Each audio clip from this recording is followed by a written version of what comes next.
在古神中，没有修真界有关修为的划分。Sebelum menyimak alur cerita Renegade Immortal, sobat bisa menonton filmnya terlebih dahulu, agar mudah memahami alur ceritanya. Tanpa berlama-lama, lanjut ke alur ceritanya. Setelah dukun 6 daun yang diam-diam diikuti Wang Lin tiba, dia kembali menjadi seseorang, dan pada saat itu, Wang Lin menyembunyikan dirinya. Dengan budidayanya, tidak ada seorang pun di sini yang bisa mendeteksinya. Hanya dukun berdaun 8 di pohon yang cukup kuat untuk mendeteksi Wang Lin. Wang Lin dapat melihat sekilas bahwa dukun berdaun 8 itu terluka parah dan sangat lemah. Tepat pada saat ini, semua dukun di sekitar pohon reinkarnasi duduk dalam posisi lotus dan mulai melafalkan mantra yang rumit. Segera, tato mulai muncul di depan setiap dukun dan melayang di depan mereka. Pada saat ini, para penggarap di belakang dukun semuanya berjalan ke kaki pohon reinkarnasi dan duduk. Wang Lin tahu bahwa semua pembudidaya ini memiliki tingkat budidaya yang sangat mirip, semuanya berada pada tahap formasi inti. Saat sekitar 100 petani itu duduk, semua dukun berdaun 6 itu mengaum. Raungannya keras dan aneh dan menyebabkan semua tato mengarah ke pohon reinkarnasi. Dalam sekejap mata, tato itu menghilang ke dalam pohon reinkarnasi. Namun, pohon reinkarnasi segera bergetar dan helaian cabang lunak mulai tumbuh darinya. Cabang-cabangnya bergerak seperti ular seiring pertumbuhannya dan segera mulai melilit para penggarap. Dalam sekejap mata, hampir seluruh pembudidaya terbungkus dahan dan terseret ke udara. Adegan ini sangat aneh bagi Wang Lin. Cabang yang tak terhitung jumlahnya tumbuh dari pohon reinkarnasi ini dan melilit para penggarap. Dengan pergerakan dahannya, pohon reinkarnasi ini hampir tampak hidup. Dia sedang menyembuhkan. Mata Wang Lin berbinar. Tato yang tak terhitung jumlahnya muncul dan setelah kilatan cahaya, seluruh tubuh kultivator mulai gemetar. Semua nutrisi dari tubuh mereka habis dengan cepat.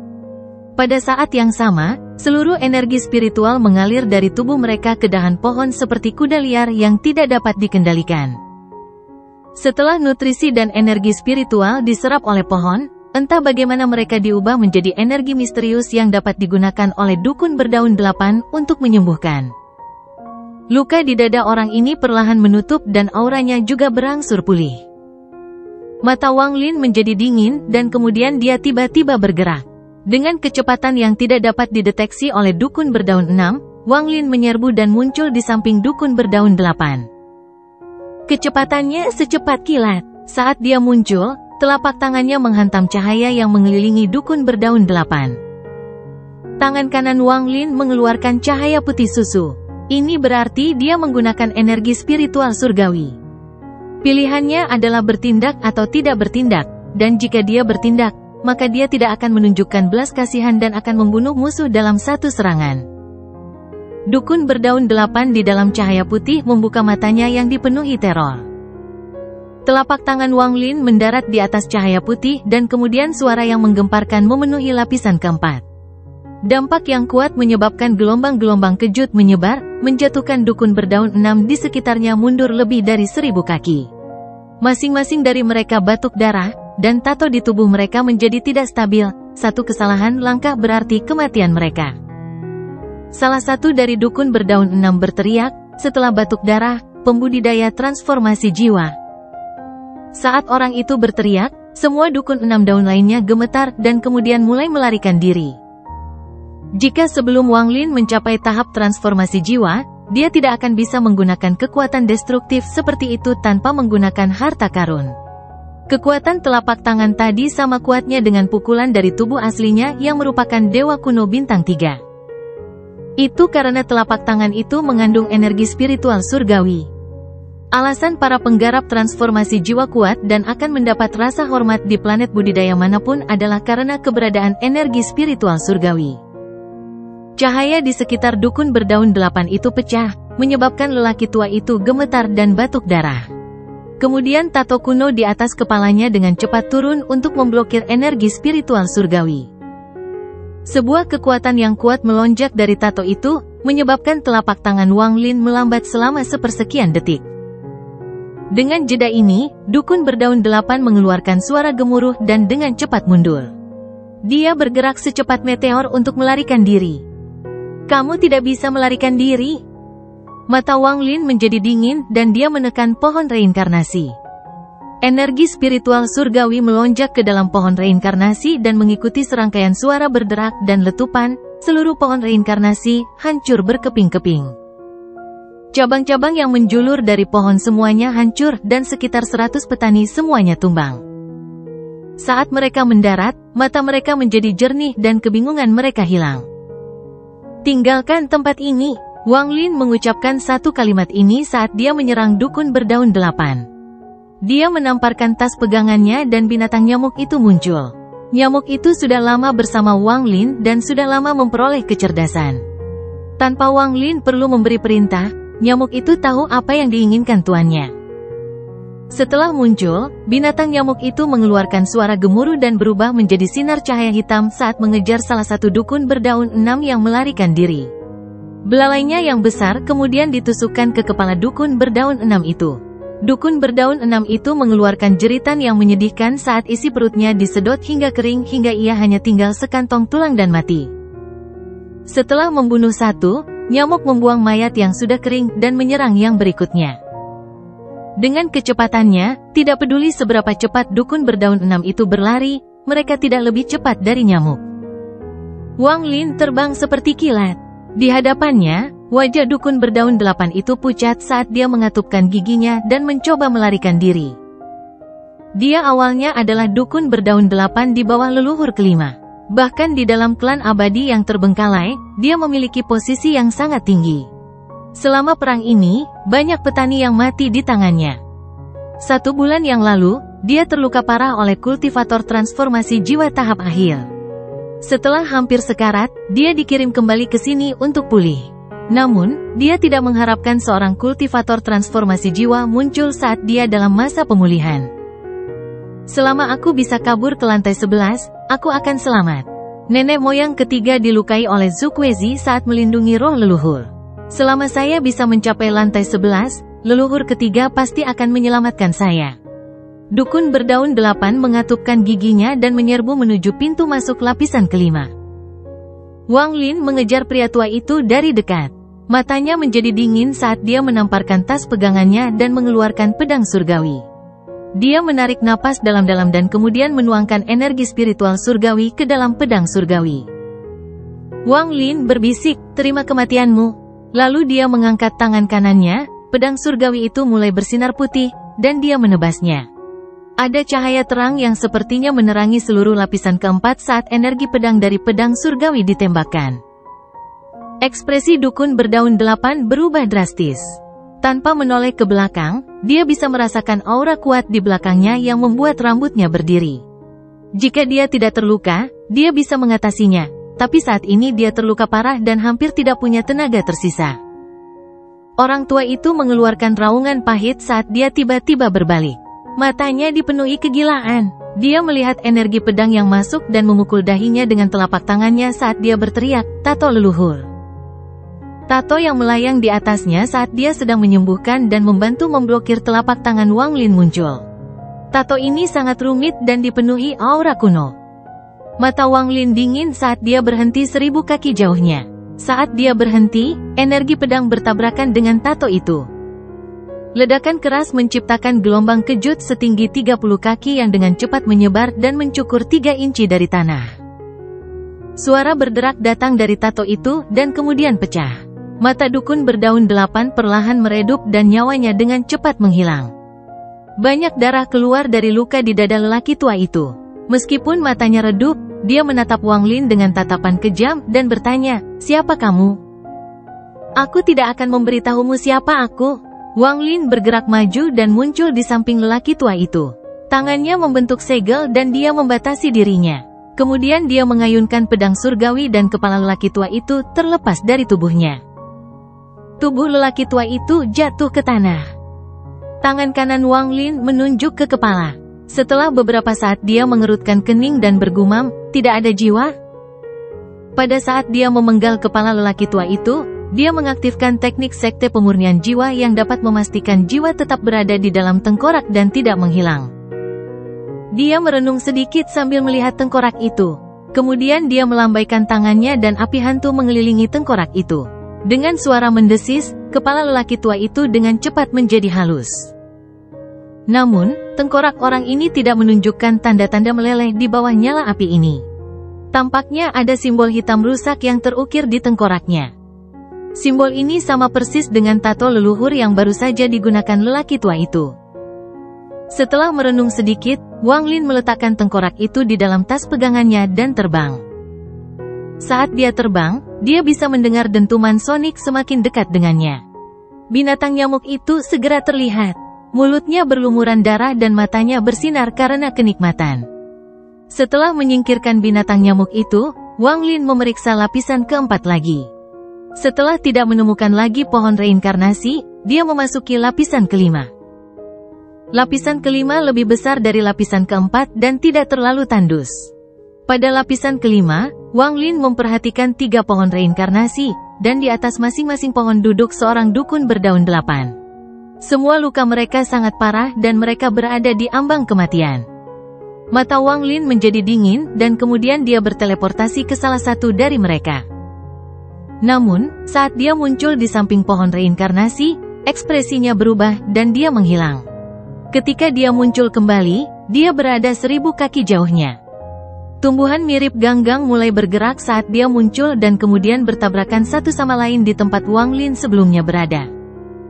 Tak lama kemudian, semua tumbuhan alga di lapisan kelima berkumpul membentuk sosok manusia.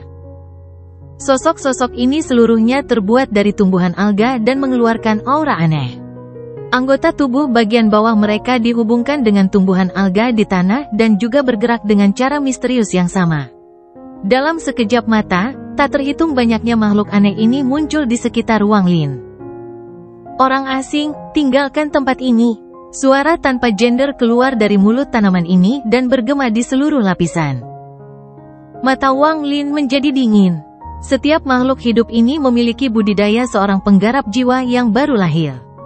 Dia tidak punya waktu untuk berurusan dengan makhluk hidup ini, jadi dia melambaikan tangannya dan bendera 1 miliar jiwa muncul di genggamannya. Wang Lin dengan lembut berkata, "Jiwa, berpencar." Jiwa-jiwa itu tiba-tiba keluar satu persatu dan mengelilingi bendera jiwa. Ada lebih dari 600 juta fragmen jiwa dan 26 jiwa utama, termasuk jiwa dutian, dalam bendera 1 miliar jiwa. Fragmen jiwa ini tidak dapat membentuk kultivator ascendant tahap akhir ketika digabungkan bersama atau bahkan kultivator ascendant tahap pertengahan. Namun, mereka masih bisa bergabung untuk menciptakan kultivator ascendant tahap awal. Wang Lin tahu bahwa dia harus bertindak cepat selama perjalanan ini dan tidak membuang waktu, jadi dia segera mengeluarkan bendera 1 miliar jiwa-jiwa. Wang Lin berteriak, "Fius!" 500 juta fragmen jiwa dan lebih dari selusin jiwa primer menyatu untuk menciptakan fragmen jiwa ascendant yang kuat. Saat jiwa muncul, seluruh lapisan kelima bergetar. Fragmen jiwa yang tersisa dan jiwa utama berputar di sekitar Wang Lin sambil mengeluarkan ratapan hantu. Wang Lin tahu bahwa jiwa ascendant ini tidak bisa bertahan terlalu lama, jadi dia berteriak, "Bunuh!" Mata kultivator ascendant tahap awal berbinar dan dia melambaikan tangannya. Saat ini, semua tumbuhan mirip alga di lapisan kelima hancur. Wang Lin tidak berhenti, dia menyerbu ke arah pohon reinkarnasi dan menunjuk ke sana. Semua pecahan jiwa di sekelilingnya menyerang untuk melahap pohon reinkarnasi. Pohon reinkarnasi segera roboh dan dukun berdaun 8 di atasnya batuk seteguk darah dan mati. Proses ini berlanjut saat Wang Lin memimpin jiwa ascendant bersama dengan bendera 1 miliar jiwa dan menyapu lapisan kelima. 2 dukun berdaun 8 yang tersisa yang sedang menyembuhkan juga dibunuh olehnya, tubuh mereka dimurnikan, dan dia menyingkirkan tengkorak mereka. Wang Lin tidak memiliki niat baik terhadap klan abadi yang ditinggalkan. Dia dengan cepat terbang ke lapisan ke-6, dan di sana dia seperti iblis yang membunuh anggota klan abadi yang dia lihat. Sasarannya adalah pohon reinkarnasi. Pada lapisan ke-6 ada 3 pohon reinkarnasi. Berkat kekuatan jiwa ascendant tahap awal, 3 orang yang menyembuhkan di lapisan ke-6 juga mati. Wang Lin menerobos lapisan ke-7, lapisan 8, langsung ke lapisan ke-10. Di lapisan ke-10, jiwa Ascendant runtuh menjadi pecahan jiwa yang lemah. Mereka kembali ke bendera jiwa dan tidak bisa dipanggil lagi. Bendera 1 miliar jiwa disingkirkan oleh Wang Lin. Sepanjang jalan, dia mempelajari bendera jiwa.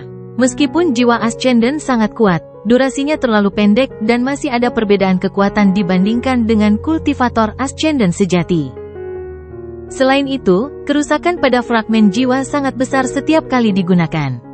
Inilah sebabnya Du Tian hanya memanggilnya untuk menakut-nakuti orang dan bukan untuk melawannya. Sepanjang perjalanan, termasuk yang dia bunuh sebelumnya, Wang Lin membunuh total 19 dukun berdaun 8. Semuanya sudah terluka parah dan meninggal tanpa mengetahui apa yang sebenarnya terjadi. Semua lapisan selanjutnya memiliki tanaman misterius yang bertindak sebagai penjaga seperti yang dilakukan lapisan ke-6. Jika Wang Lin tidak memiliki jiwa Ascendant, dia akan terhenti di lapisan ke-6. Bahkan klan abadi yang terbengkalai tidak akan mengharapkan seorang kultivator Ascendant untuk membunuh saat masuk ke rumah mereka. Lagi pula, hanya ada 3 kultivator Ascendant di planet ini kecuali Yun Kuezi.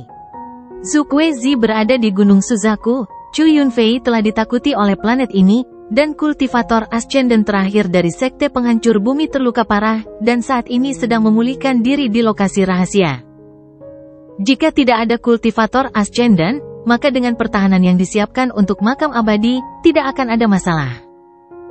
Dari lapisan ke-6 hingga lapisan ke-10, Wang Lin mendapatkan panen yang bagus.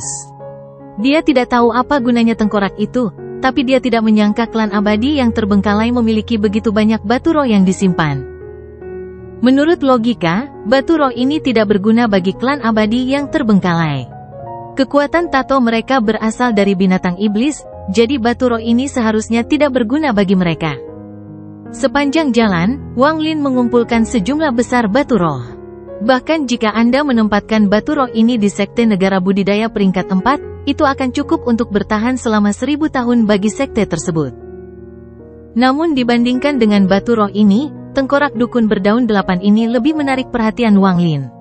Masing-masing tengkorak memiliki tato unik di atasnya dan aura yang mereka keluarkan cocok dengan seorang kultivator transformasi jiwa.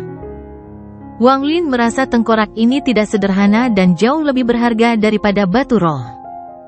Wang Lin memiliki total 19 tengkorak. Setelah menyimpannya dengan hati-hati, dia melihat pintu masuk ke lapisan ke-11 dan mulai ragu-ragu.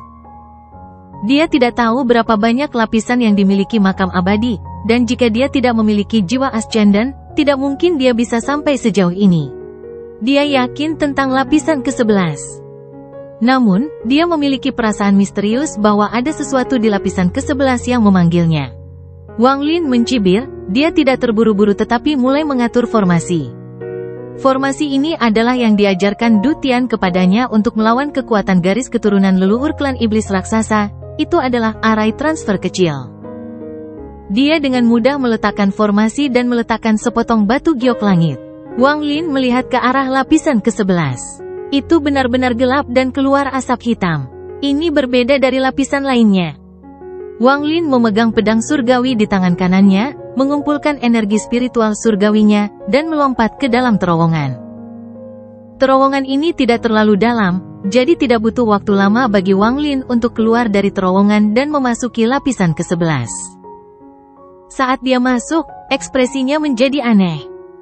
Lapisan ke-11 tidak terlalu besar dan ada saluran yang digali di tanah. Saluran tersebut berbentuk tato dan ada cairan merah mengalir di dalamnya. Hal yang membekas di benak Wang Lin adalah tato merah yang terbentuk di saluran tersebut. Di saat yang sama, aura dingin keluar dari tanah. Ini jelas merupakan tempat yin yang ekstrim. Di tengah tato itu melayang seorang wanita telanjang. Rambutnya bergerak tanpa angin dan dia mengeluarkan aura setan. Tubuh wanita ini sangat menakjubkan dan sempurna. Tidak ada bekas tato di tubuhnya selain tanaman berdaun 9 di keningnya. Dia sangat cantik, selain mayat surgawi, satu-satunya orang yang dilihat Wang Lin secantik dia adalah Liu Mei. Dia belum pernah bertemu dengannya sebelumnya, namun dia memberikan perasaan yang akrab. Ada gulungan terbuka mengambang di atas wanita itu, dan ada 9 lampu emas pada gulungan itu yang membentuk lingkaran. Helaian gas hitam keluar dari gulungan dan memasuki dahi wanita itu. Saat dia melihat gulungan itu, hatinya bergetar. Gulungan itu tampak sangat familiar, gulungan itu tampak persis seperti gulungan di tasnya yang masih belum dia ketahui cara menggunakannya. Pada saat ini, tato darah tiba-tiba bersinar merah terang dan wanita di tengahnya perlahan membuka matanya. Matanya sangat cerah, ada sedikit cahaya iblis di matanya, membuatnya terlihat sangat memikat. Tatapannya yang sedikit setan akan menyebabkan siapapun yang melihatnya memasuki kebingungan. Setelah melihat mata wanita ini, dia tiba-tiba mulai gemetar. Dia akhirnya menyadari kenapa wanita ini terlihat begitu familiar. Pedang surgawi di tangan Wang Lin mulai bersenandung. Roh pedang Su Liguo terbang keluar dari pedangnya dan bergumam, "Adik perempuan peri. Terima kasih telah mengirimkan fragmen jiwa yang terbentuk dari domain saya ketika saya bereinkarnasi menjadi seorang kultivator." Ekspresi Wang Lin jelek saat dia diam-diam menatapnya. Mata Su Liguo tertuju pada wanita itu saat dia meninggalkan pedangnya dan terbang ke arahnya. Dia bergumam, "Adik peri, jangan takut. Kakak musuh akan datang." Wanita itu tersenyum. Matanya memperlihatkan cahaya misterius saat dia mengangkat tangannya yang halus dan menunjuk ke dahi Su Liguo. Saat jarinya mendarat, Su Liguo menyeringai dan tubuhnya menghilang. Menggantikannya adalah sinar energi pedang. "Pelacur, kakek musuh sudah menderita sekali. Bagaimana saya bisa mengulangi kesalahan yang sama?" Senyuman di wajah wanita itu melebar dan kemudian dia dengan lembut meniup energi pedang itu. Energi pedang itu tiba-tiba hancur saat terkena nafasnya. Adegan ini sangat menakutkan Su Liguo sehingga dia segera kembali ke Wang Lin dan kembali ke dalam pedang surgawi. Wang Lin bertanya dengan nada berat, "Siapa kamu?"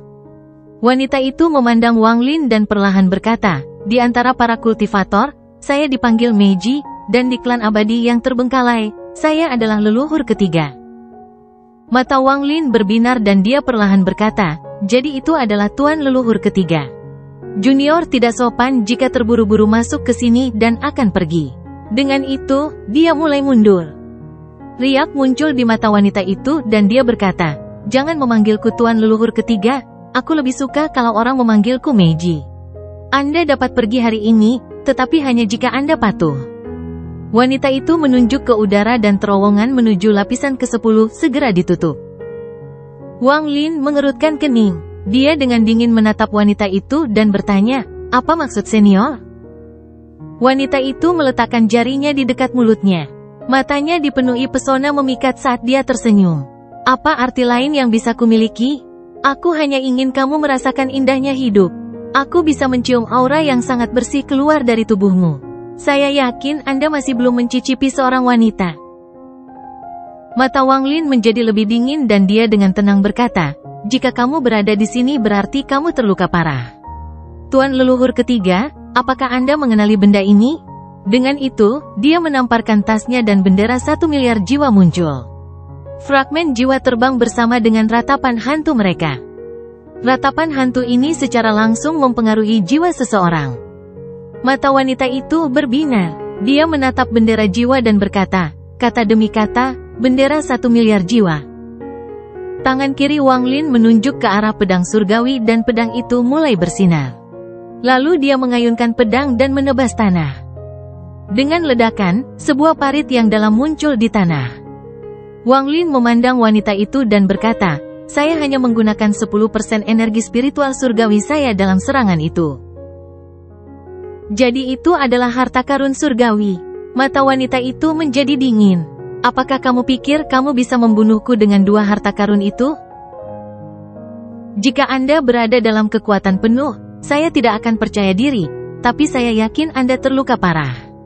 Senior, jangan paksa aku, itu tidak akan baik bagi salah satu dari kita. Adapun masalah hari ini, saya akan meninggalkan makam abadi ini dan Anda dapat terus menyembuhkan." Dia tidak percaya diri terhadap wanita ini. Bagaimanapun, dia adalah eksistensi yang mirip dengan seorang kultivator ascendant. Bahkan jika dia terluka, dia masih memiliki beberapa metode untuk digunakan. Dia tidak seperti dukun berdaun 8 yang bisa dengan mudah dibunuh Wang Lin dengan bantuan jiwa ascendant. Wanita itu tersenyum tipis. Dia memandang Wang Lin seolah dia adalah kekasihnya dan tertawa memikat. Aku tidak bersikap keras padamu. Aku hanya ingin merasakan musim semi bersamamu. Mengapa membiarkan saya berada di luar pintu? Selain itu, makam abadi memiliki total 19 lapisan. Setelah Anda melewati kakak perempuan di sini, Anda dapat menemukan rahasia kekuatan tato klan abadi saya. Lebih penting lagi, itu dijaga oleh fragmen jiwa leluhur pertama klan abadiku yang terbengkalai. Anda memiliki bendera 1 miliar jiwa, tidakkah kamu ingin mengumpulkan pecahan jiwa leluhur pertama? Wang Lin menatapnya, suaranya dingin saat dia berkata, aku akan memberimu waktu 3 napas. Apakah aku pergi atau bertarung tergantung padamu. Wanita itu menghela nafas dan menunjuk ke udara. Terowongan yang hilang muncul kembali. Karena kamu tidak ingin merasa nyaman denganku, aku hanya bisa membiarkanmu pergi. Tetapi kamu harus meninggalkan fragmen domain jiwa itu. Wang Lin mundur dan dengan tenang berkata, setelah saya meninggalkan makam abadi, saya akan melepaskannya. Dengan kekuatanmu, seharusnya tidak sulit untuk menangkapnya. Dengan itu, Wang Lin bergerak seperti kilat menuju terowongan. Mata wanita itu menjadi dingin. Dia mencibir dan berpikir, saya ingin melihat bagaimana Anda masuk ke dalam perangkap. Namun, senyumannya tiba-tiba membeku. Dia melihat Wang Lin tiba-tiba berhenti di luar terowongan. Tangannya bergerak dan kemudian energi spiritual surgawi mengelilinginya. Kemudian formasi muncul di bawah kakinya dan dia menghilang. Ketika dia muncul kembali, dia berada di dalam formasi yang dia tempatkan di lapisan ke-10. Setelah dia muncul kembali, dia tidak berhenti dan terus melarikan diri. Sungguh seorang kultivator kecil yang berhati-hati. Dia benar-benar membuat saya sangat menyukainya. Jika aku menyedotnya hingga kering, kekuatan tatoku akan pulih sedikit. Wanita itu menjilat bibirnya dan memperlihatkan cahaya licik di matanya. Jika dia bertindak di sana, itu akan sulit. Jika dia menghancurkan tempat ini, aku harus menguatkan hatiku dan membunuhnya. Itu akan sia-sia. Sekarang dia telah meninggalkan tempat ini, aku bebas menggunakan kekuatanku untuk menangkapnya dan bersenang-senang. Dia menunjuk ke gulungan di atasnya dan berkata, tangkap dia dan bawa dia kembali ke sini. Dengan itu, gulungan itu tertutup dan menghilang. Bocah transformasi jiwa yang belum mencicipi seorang wanita. Wanita itu menyentuh bibirnya, matanya menunjukkan tatapan jahat dan dia berbisik, cepat kembali, anak kecil. Kakak tidak sabar lagi. Wang Lin terbang dengan cepat dengan perasaan menyebar. Dia tidak percaya bahwa dia akan membiarkannya pergi begitu saja, jadi dia bergerak secepat yang dia bisa dan segera sampai di lapisan kedua. Dia melihat terowongan ke lapisan pertama dan hendak berteleportasi ke sana ketika ekspresinya tiba-tiba berubah dan dia mengayunkan pedang surgawi ke belakang. Terdengar suara garukan saat energi pedang menghantam sesuatu di udara di belakangnya. Gulungan yang berada di atas kepala wanita itu memperlihatkan sosok ilusinya di udara. Ekspresi Wang Lin muram saat dia berbalik untuk melihat gulungan itu. Gas hitam iblis mengalir keluar dari gulungan itu. Gulungan itu perlahan terbuka, memperlihatkan 10 titik ungu keemasan yang membentuk lingkaran. Titik-titik ini mengeluarkan kekuatan misterius dan kemudian tiba-tiba berubah. Tato ular muncul dari 10 titik cahaya dan terbang keluar. Tiba-tiba ia berubah menjadi naga ganas sepanjang 1000 kaki. Aura yang berasal dari naga ini berada pada level yang sama dengan binatang buas terpencil. Saat itu muncul, tiba-tiba ia mengeluarkan suara gemuruh dan menyerbu ke arah Wang Lin. Tato ular yang muncul sebelumnya terlihat di dahi naga. Wang Lin mengayunkan pedang surgawi. Energi pedang menembus naga itu seolah-olah itu tidak nyata. Mungkinkah energi spiritual surgawi tidak berguna melawannya? Wang Lin terkejut. Bau amis melayang saat naga itu menyerangnya. Tangan Wang Lin dengan cepat membentuk segel untuk membuat batasan. Pembatasan ini, yang mengandung energi spiritual surgawi, dengan cepat mendarat di kepala naga. Dengan suara keras, naga itu mundur kesakitan. Pembatasan tersebut menutupi mulut naga seperti jaring besar, sehingga bisa membuka mulutnya lebih lama. Naga itu menggeram saat ia menyerang Wang Lin seperti kilat. Mata Wang Lin berbinar dan dia menggerakkan pedang surgawi untuk menghalangi di depannya. naga itu menabrak pedang surgawi dan Wang Lin menggunakan kekuatan ini untuk mencapai terowongan ke lapisan pertama. Lalu dia menghilang tanpa jejak. Pada saat ini, 10 titik pada gulungan itu berputar sekali lagi dan sebuah tato harimau muncul. Ia berubah menjadi harimau hitam raksasa sepanjang 1000 kaki. Saat muncul, ia melambaikan cakarnya dan menghancurkan batasan di mulut naga. Naga dan harimau dengan cepat mengejar Wang Lin ke lapisan pertama. Di belakang mereka, gulungan itu mengeluarkan cahaya iblis dan perlahan mengikuti. Saat Wang Lin tiba di lapisan pertama, naga dan harimau menyusul. Untuk mencoba menjebakku hanya dengan harta karun, kamu telah meremehkanku. Mata Wang Lin menjadi dingin. Dia menamparkan tasnya dan sebuah benda muncul di tangannya. Item ini adalah gulungan yang dia tidak bisa kendalikan bahkan sampai sekarang. Melihat gulungan yang sama seperti ini, Wang Lin memutuskan untuk mengikuti nalurinya dan mencoba gulungan ini. Saat gulungan ini muncul, naga dan harimau itu berhenti dan tidak berani mendekat. Mereka berhenti 1000 kaki jauhnya dan mulai mengaum. Mata mereka dipenuhi kecurigaan. Mata Wang Lin berbinar saat dia mengangkat gulungan itu dan membukanya. Gulungannya benar-benar hitam dan hanya memiliki 1 titik ungu keemasan. Saat gulungan itu terbuka, naga dan harimau itu berhenti mengaum. Mereka mulai menatap gulungan itu dengan cahaya misterius di mata mereka. Pada saat ini, gulungan dengan 10 titik ungu keemasan muncul. Pemandangan ini agak aneh. Gulungan yang identik berjarak ribuan kaki dengan gambar naga dan harimau di antara keduanya. Mereka melihat kedua gulungan itu dan mata mereka dipenuhi kebingungan. Pada lapisan ke-11, ekspresi leluhur ketiga berubah drastis. Atlas binatang tato. Mengapa orang ini memiliki harta karun klan abadiku yang terbengkalai? Mungkinkah itu yang ditinggalkan nenek moyang di luar? Mata wanita itu berbinar dan dia berbisik kembali. Saat dia mengucapkan kata itu, gulungan dengan 10 titik itu bergetar. Naga dan harimau berubah menjadi 2 sinar cahaya dan terbang menuju gulungan itu. Tepat pada saat ini, satu-satunya titik di gulungan Wang Lin berkedip dan muncul dalam bentuk seorang wanita. Orang tidak dapat melihat secara pasti ciri-ciri wanita ini, hanya siluetnya.